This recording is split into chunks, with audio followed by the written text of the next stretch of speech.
यदि केवल अपने पति को भगवान मानकर और उनकी आराधना में, तो वो मोक्ष पदवी भी प्राप्त करती और जो चाहे वो प्राप्त कर सकती है। अपने कर्म के प्रभाव से ही पति का वरण होता है। जैसे हमारे कर्म गायत्री के अनुष्ठान के द्वारा गायत्री जी को प्रसन्न करके जो कन्या प्रकट की थी, उनका नाम सावित्री जी हुआ था। बहुत ही तेजस्विनी राजकुमारी थी। जब वर वरण की बात आई तो उनके पिता ने आदेश किया कि तुम स्वयं घूमो मृत्युलोक में और जो तुम्हें वर पसंद आएगा उसके साथ ब्याह कर दे। मंत्री और विशाल सेना साथ और राजकुमारी थी वर वरण के लिए। स्वयं तुम देखो। बहुत राजकुमारों को देखा, मन में ही नहीं आया। जंगल से गुजर रही थी, देखा एक लकड़हारा लकड़ी काट रहा है। दृष्टि गई, देखते ही लगा ये मेरे प्राणपति। रुक गई। मंत्री से कहा आदर से इनको नीचे उतारो। वो तो क्या अपराध बन गया। सैनिक घेरे हुए, राजमंत्री। हाथ जोड़कर राजकुमारी ने कहा मैं आपको पति रूप में वरण करती हूं। उनका आप नेत्र हैं आपके, आप देख पा रहे हैं मैं कौन हूं। लकड़ी काट के बेचता हूं और अपने माता पिता की सेवा करता हूं। मेरे पास रहने का ठिकाना नहीं, खाने का। वो आपका राज वैभव का प्रभु, मैं राज वैभव को पति नहीं बना रही हूं, आपको पति रूप से वरण। मेरा मन मान गया है, मेरा मन राजी हो गया है आपको देख के, आपके सौंदर्य को, आपके गुण को, आपके घर को, आपके वैभव को देखकर मैं पति नहीं बना रही। मेरा मन मान गया है। आपके माता पिता कहाँ है? बोले जंगल में एक झोपड़ी में विराजमान है। ठीक है, पूरी जानकारी ली, वापस लौट। जब वापस गए तो वहां बैठे हुए थे देवर्षि नारद जी। आओ बेटी। राजा ने कहा वर वरण किया? हाँ। पूरी बात बताई। देवर्षि नारद जी ने कहा नहीं नहीं नहीं, गलत हो गया।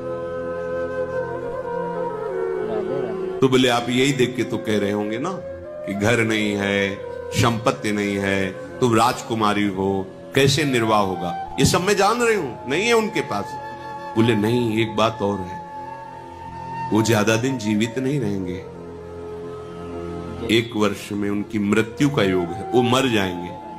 बहुत है, ये देखो, निष्ठा देखो, बहुत है 1 वर्ष। अगर मैं एक दिन भी उनके नाम का सुहाग भरने को पा गई तो आज जीवन निर्वाह कर जाऊंगी उनके लिए। नारद जी बहुत प्रसन्न। उन्होंने कहा एक बार जिसका वरण कर लिया बस। जैसे मां भगवती पार्वती जी ने सप्त ऋषियों को जवाब दिया था, तुम एक बार की बात कहते हो, करोड़ों बार जन्म लूंगी और तपस्या करूंगी और वर के रूप में वरण करूंगी तो महादेव को ही वरण करूंगी। मान गए आपकी बात, पर मेरा मन रम गया है शिव में। करोड़ बार जन्म लूंगी लेकिन महादेव को ही वरण करूंगी।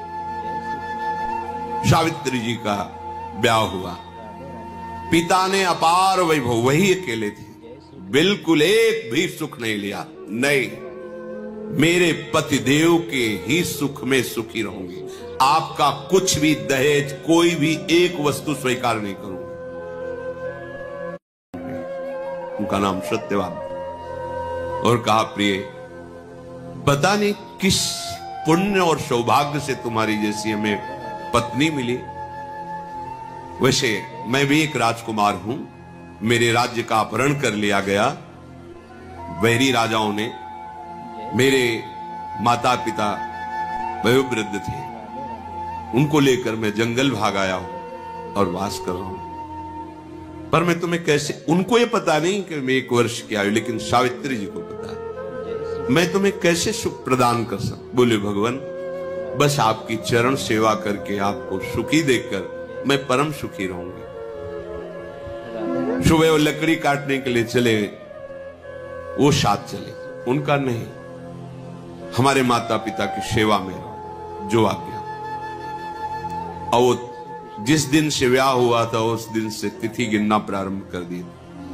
धीरे धीरे जब कुछ महीने व्यतीत हुए, उन्होंने अन्न छोड़ दिया। सत्यवान ने पूछा क्यों? बोले हमारी कुछ मन में ऐसी कामना है कि मैं नियम पूर्वक रहूं। कुछ समय व्यतीत हुआ, जल छोड़ दिया, वायु पी करके केवल मंत्र जाप करते हुए कि पति का शरीर छूटा, मैं अपना शरीर रखूंगी नहीं, छोड़ दूंगी। और जब वो तिथि आई, उनका आज भगवान मेरी इच्छा है कि आपके साथ में वन में चलूं। तो नहीं माता पिता, आज तक आज्ञा मानिए, केवल एक दिन, आज केवल, फिर जैसी आपकी आज्ञा होगी, पर आज आपकी आज्ञा उल्लंघन करूंगी और आपके साथ चलूं। उनको पता था आज आखिरी दिन है, सत्यवान को पता नहीं। गए, चलो, तुमने पहली इच्छा प्रकट की है, अभी तक कोई इच्छा ही नहीं प्रकट की थी, और वो भी इच्छा अपने पति के अंतिम दर्शन और वही प्राण त्यागना, निश्चय इनका यही था।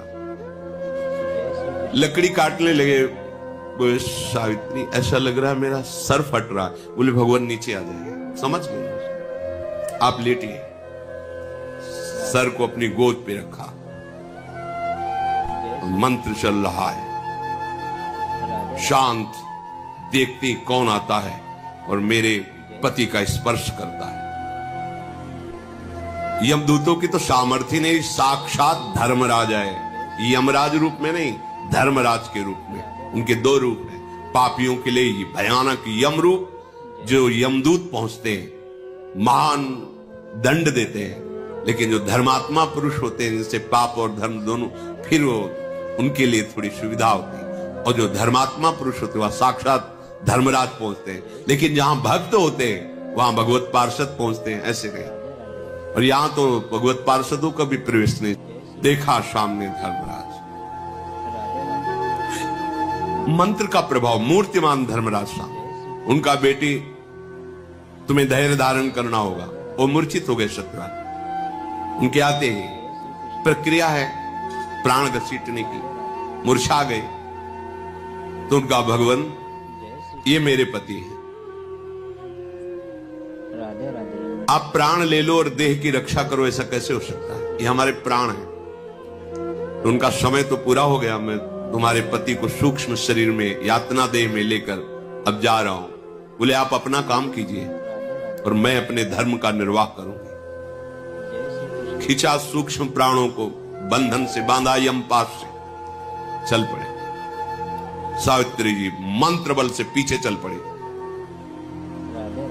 कंकन किंकिनी की झनकार तो पीछे मुड़ के, उनका बेटी, असंभव है, मृत्यु होने के बाद जीव को अपने कर्मों का फल भोगना ही पड़ता है, वो किसी का साथ निर्वाह नहीं कर सकता। तुम वापस चली जाओ। उनका आप अपने कर्तव्य का पालन करें, हम अपने कर्तव्य का पालन करें। का तुम्हारे पति प्रेम को देख करके हमारे हृदय में उत्साह हो रहा है, तुम वरदान मांगो, केवल सत्यवान के प्राणों को छोड़कर, इस जीवात्मा को छोड़कर तुम कोई भी वरदान मांगो। उनका सुना है हमारे सास ससुर राजा थे, उनका राज्य वैभव उनको पुनः प्राप्त हो जाए, उनके नेत्रों की ज्योति प्रकट हो जाए, ऐसी हमारी इच्छा है। तथास्तु। फिर चले, देखो एक और वरदान मांगो और आप वापस चलिए। तो हमारे माता पिता के पास केवल हम ही संतान थी, पुत्र नहीं था। एक पुत्र प्रदान कर दीजिए, अर्थात भाई। तथास्तु। फिर देखो बेटे, हम तुम्हें बार बार कह रहे हैं, यहां से आगे की यात्रा सूक्ष्म देह से होती है, स्थूल शरीर से नहीं। तुम अपने पातिव्रत धर्म से युक्त हो, इसलिए मुझे देख पा रहे हो, मेरे साथ चल रहे हो, पर अब उचित नहीं है। एक और वरदान मांग लो। तो अब मुझे भी एक पुत्र चाहिए। उनका तथास्तु।